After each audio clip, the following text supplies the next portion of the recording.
boats. I'm going to take a seat now, and then I'm happy to open up for questions from all of you.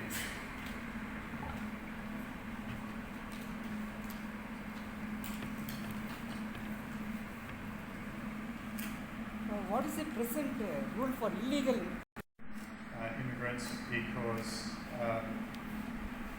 a percentage compared to what? It is illegal to arrive in Australia by boat currently. But Australia has a vibrant visa program, like most countries, both skills-based, humanitarian-based, with refugee components, but it is not legal to arrive in Australia by boat without a valid visa. Of late, China has become very aggressive in the Pacific region. Well, I'm not here to talk about China and the Pacific. I'm here to talk about maritime people smuggling, not Chinese activity in the Pacific, other than to say that Australia watches carefully the activities of China and all nations in its neighbourhood.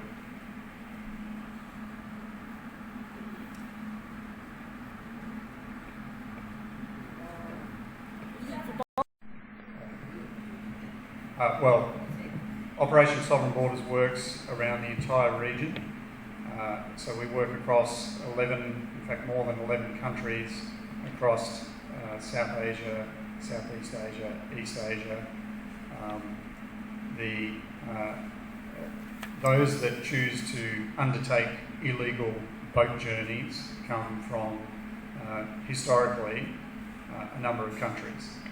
So Operation Sovereign Borders has been in effect since September 2013, and those who have attempted to enter Australia by that means have come from a variety of countries.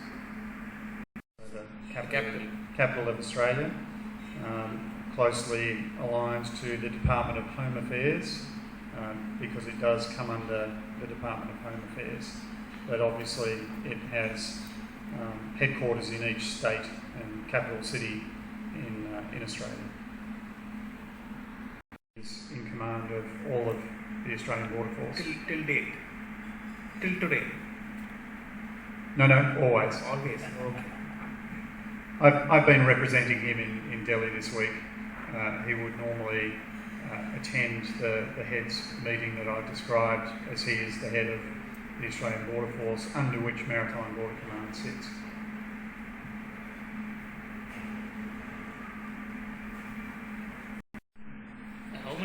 How many illegal immigrants in Australian prisons as of now? I'm sorry, I don't know the answer to that question. Did you ask how many illegal or legal? Illegal. Legal? Illegal. I couldn't give you that answer. You were returned to Kerala. In Kerala, you were. So that's a sovereign matter for India. I am aware of that operation though, and I'm aware that boats do emanate from India as well as Sri Lanka and other nations around the region. But the Kerala operation is an operation for India.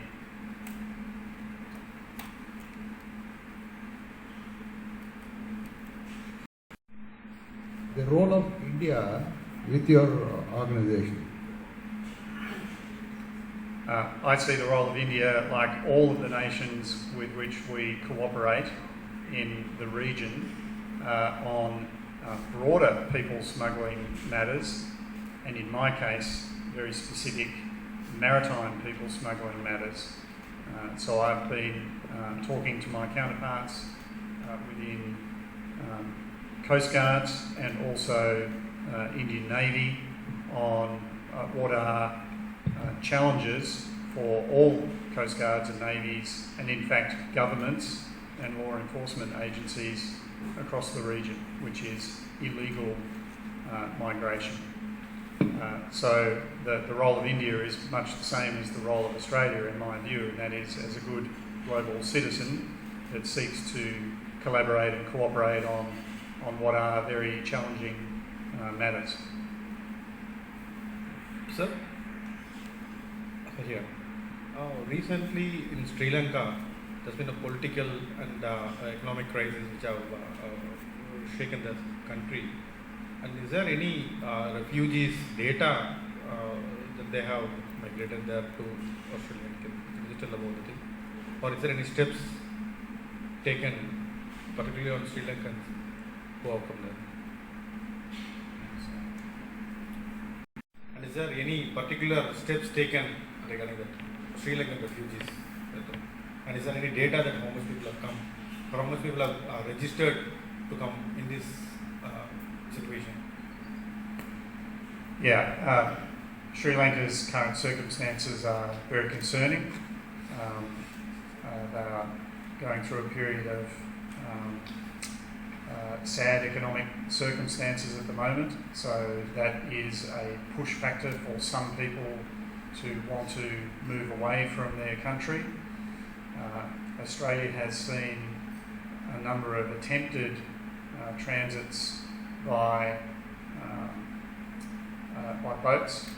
So, as I said, those are illegal under Australian law. They're unauthorised maritime arrivals. We've had 6 boats this year and 183 people, and all have been returned to their place of origin because there has been no change to the Australian government's policy regarding unauthorised maritime arrivals. No change at all, and there is not going to be any change.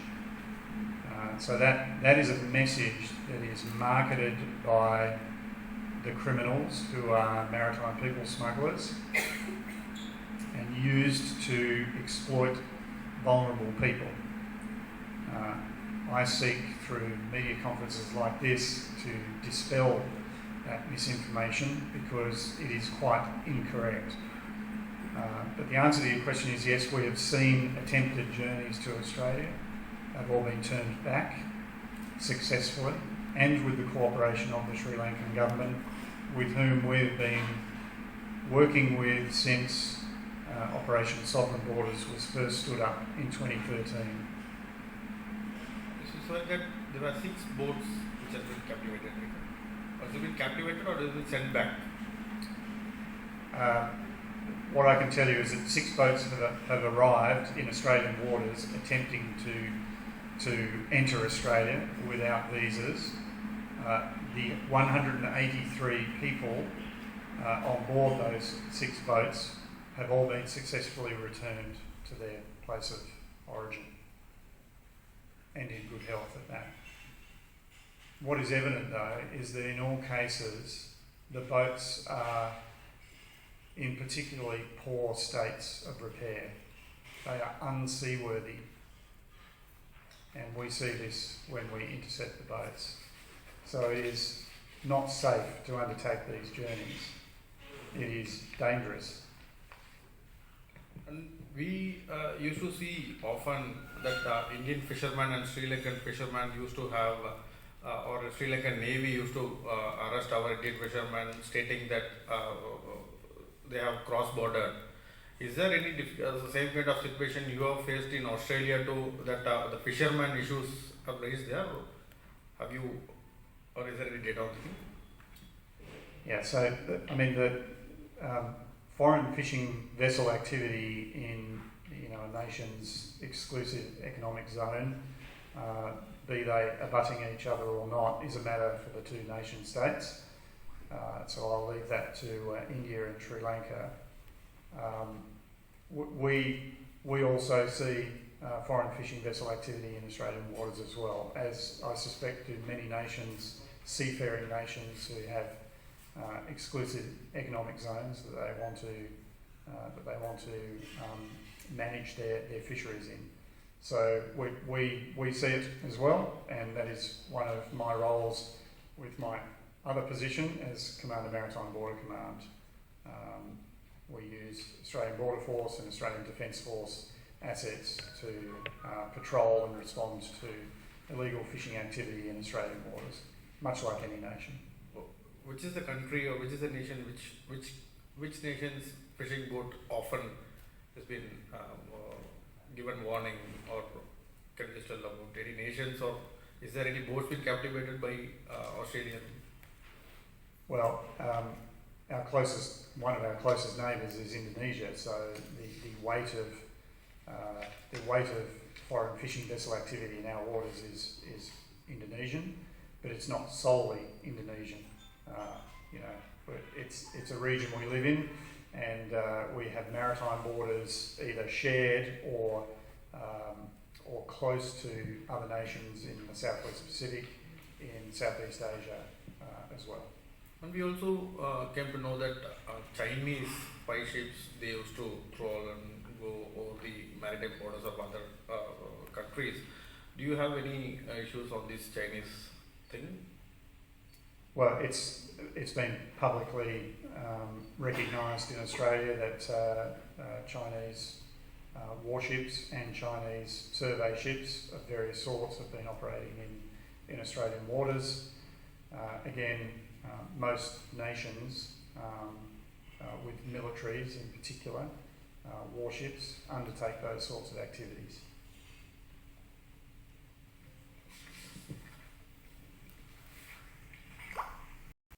Relationship amongst the three services of the Australian Defence Force in Australia, but that is outside my remit, I'm afraid. In my current role, I work for the Department of Home Affairs as a sworn Australian Border Force officer, so I'll cap my remarks there.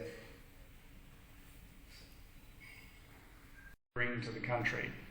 So yes, we have certain areas of industry in Australia, like many other countries, where we are short of certain specialist skills.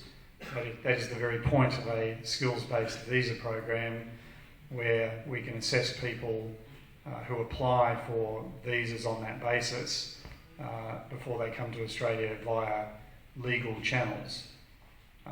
So the crux of the answer to the question is those people are coming to Australia via illegal means. So it doesn't matter what skills they might be bringing.